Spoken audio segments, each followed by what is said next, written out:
Assalamualaikum warahmatullahi wabarakatuh. Perkenalkan, nama saya Asma dengan NIM 1904010156, Prodi EKIS 4F.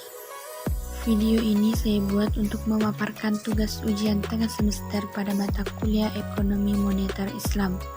Langsung saja ke pembahasan pertama, yaitu Bank Sentral. Bank Sentral adalah lembaga negara yang mempunyai wewenang untuk mengeluarkan alat pembayaran yang sah dari suatu negara, merumuskan dan melaksanakan kebijakan moneter, mengatur dan menjaga kelancaran sistem pembayaran, mengatur dan mengawasi perbankan, serta menjalankan fungsi sebagai leader of the last resort. Fungsi Bank Sentral. Fungsi utama Bank Sentral adalah mengawasi penambahan atau ekspansi dan pengurangan atau kontraksi jumlah uang yang beredar di masyarakat, baik uang kartal maupun uang giral. Peran Bank Sentral.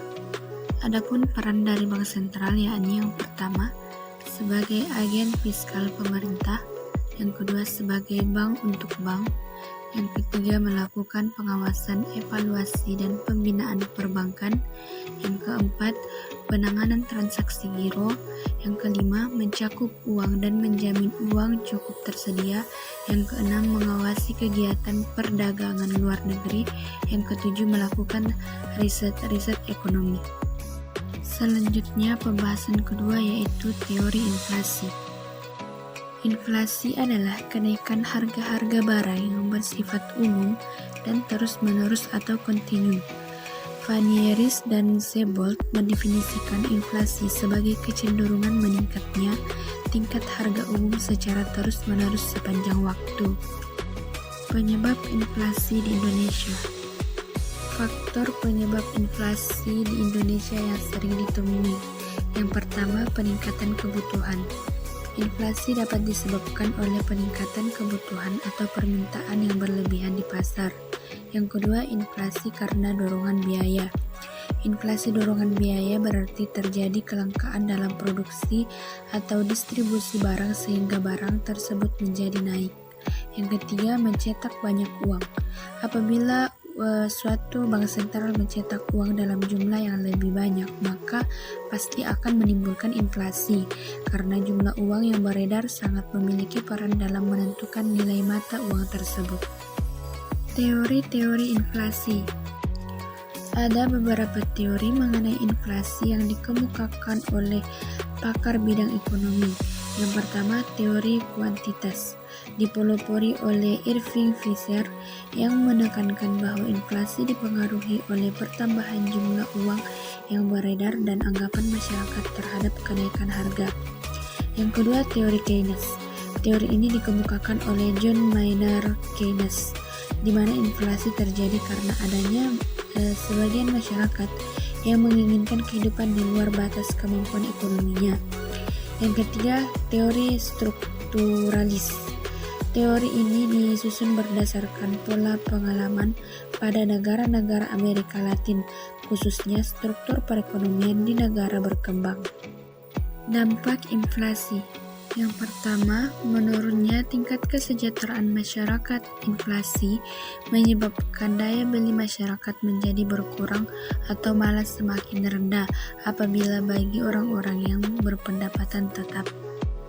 Kedua, memperburuk distribusi pendapatan bagi masyarakat yang berpendapatan tetap, akan menghadapi kemerosotan nilai real dari pendapatan, dan pemilik karyawan dalam bentuk uang akan mengalami penurunan juga.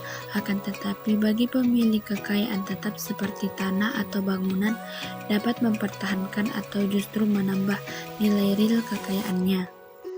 Ketiga, terganggunya stabilitas ekonomi. Inflasi mengganggu stabilitas ekonomi dengan merusak perkiraan atau ekspektasi atas kondisi di masa depan para pelaku ekonomi, sehingga hal ini akan mengacaukan stabilitas dalam perekonomian suatu negara karena akan memunculkan perilaku spekulasi dari masyarakat.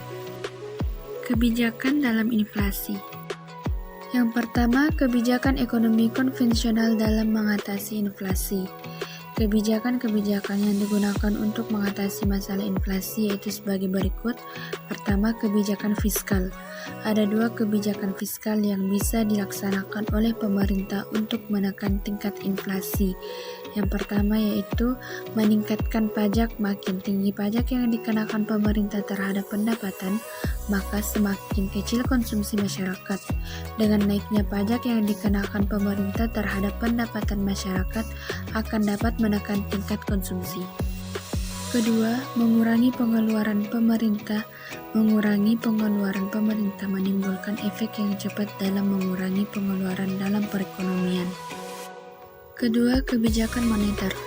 Kebijakan moneter adalah peraturan dan ketentuan yang dikeluarkan oleh otoritas moneter atau bank sentral untuk mengendalikan jumlah uang yang beredar. Agar ekonomi tumbuh lebih cepat, bank sentral bisa memberikan lebih banyak kredit kepada sistem perbankan melalui operasi pasar terbuka, atau bank sentral menurunkan persyaratan cadangan dari bank-bank atau menurunkan tingkat diskonto yang harus dibayar oleh bank jika hendak meminjam dari bank sentral. Kedua, kebijakan ekonomi Islam dalam mengatasi inflasi. Dalam pemikiran Islam menurut An-Nabahah, pemerintah merupakan lembaga formal yang mewujudkan dan memberikan pelayanan terbaik kepada rakyatnya. Islam menentukan fungsi pokok negara dalam pemerintahan dalam bidang ekonomi yang dialami rakyat, memberi kemudahan pada akses pengembangan ekonomi kepada seluruh lapisan rakyat, dan menciptakan kemakmuran. Al-Quran memaklumatkan visi negara dalam ekonomi yang berbunyi, "Sesungguhnya kamu tidak akan kelaparan di dalamnya dan tidak akan pula telanjang, dan sesungguhnya kamu tidak akan merasa dahaga dan tidak pula akan ditimpa panas matahari di dalamnya." Sekian dari pemaparan saya, kurang dan lebihnya mohon dimaafkan. Wassalamualaikum warahmatullahi wabarakatuh.